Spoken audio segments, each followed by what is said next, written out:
Hey, what's up? Justin here, and what I wanted to talk about today is making every day different.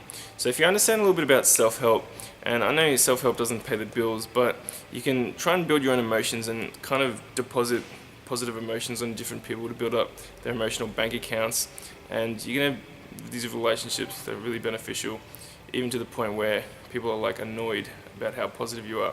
So if you have been through suffering or pain in your life, I completely get it. And maybe if you just come from the baseline where my life sucks and nothing good's ever going to happen to me, anything good that does happen is a blessing. Even like 10 seconds of mental health is a blessing when you think about it if you've come from a dark place. So if you're making every day different, that's really a nice sort of self-help technique where you're not just stuck in a rut and you're pushing yourself to learn new things or to have different experiences. And then when you get to the end of your life and you're an old guy and you're 80, you can at least say, I went on an adventure. Like, even if you had a good life, even if you had a bad life, if you make every day a little bit different, you can just think, use your brain to imagine things and make things a little bit different. Even if you are in a repetitive job, you can, add some creativity to it, even just the way you interact with people. Then at least you can say, that was pretty cool. I went on an adventure and now I'm going to die. So with pain, just try and look at it like it's cool that you get to have gone through that. Maybe you can like relate with other people that have gone through pain, or you can relate to great art or great movies or music or things of that nature. So if you can just try and look at it like, it's not that bad, even though it's really bad when you're going through it, and just embrace it and do whatever, then you can build a solid foundation of emotions from an ethical standpoint. So with learning something new every day, a big part of this is becoming present to the moment. And it is a self-help technique, and self-help doesn't really pay the bills, I get it.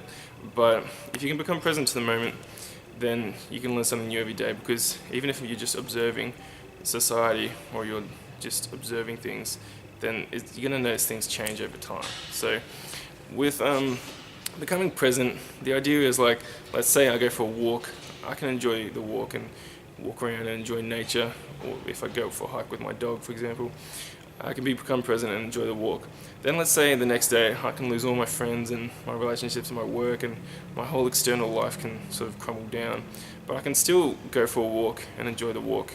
So it's kind of like this sort of safety net that you have almost, where nothing really bad can ever happen to you. So it's like with presence, maybe there is a spiritual side to it, and I think you should be open-minded to spirituality, because if you're not, like, at least open-minded to it, you're ignoring generations and generations of deep knowledge about the universe. But it is actually really practical as well. So let's say, for example, with the meditation, for example, the idea is become present, right? So when you're meditating, you're focusing on your breath, and a thought might pop up, and you just let it pass.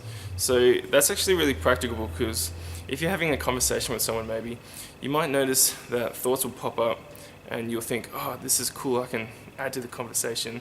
And then you might actually notice that actually ruins the vibe of the conversation. And vibe is in like how you're getting along with the other person. So if you're comfortable in silence because you're present, then that actually can build a better relationship. So let's say, for example, I'm talking with someone and maybe they're telling me about a trip they had to Germany or something.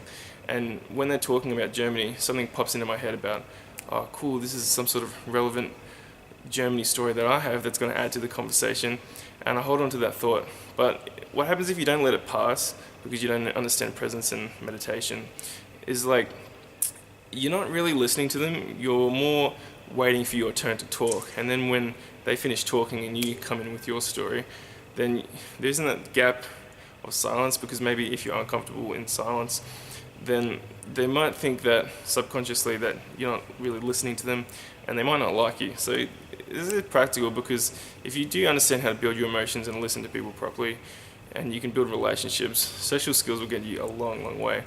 So even with sports as well, when I'm playing sports and a thought pops up in my head, you just have to let it pass and not start thinking about something in the middle of a game or something like that. So if you can understand meditation and presence from a practical perspective, as well as maybe a spiritual perspective, where spirituality, in my opinion, is just about having a deep love for everyone, in whatever religion it is, or whatever practice it is, then you can understand the benefits of becoming present to the moment and learning something new every day. So keep exposing yourself to different things, try and look at the world through other people's perspectives, and keep learning something new every day. So I hope you guys get some sort of value from this video. I'll catch you guys next time.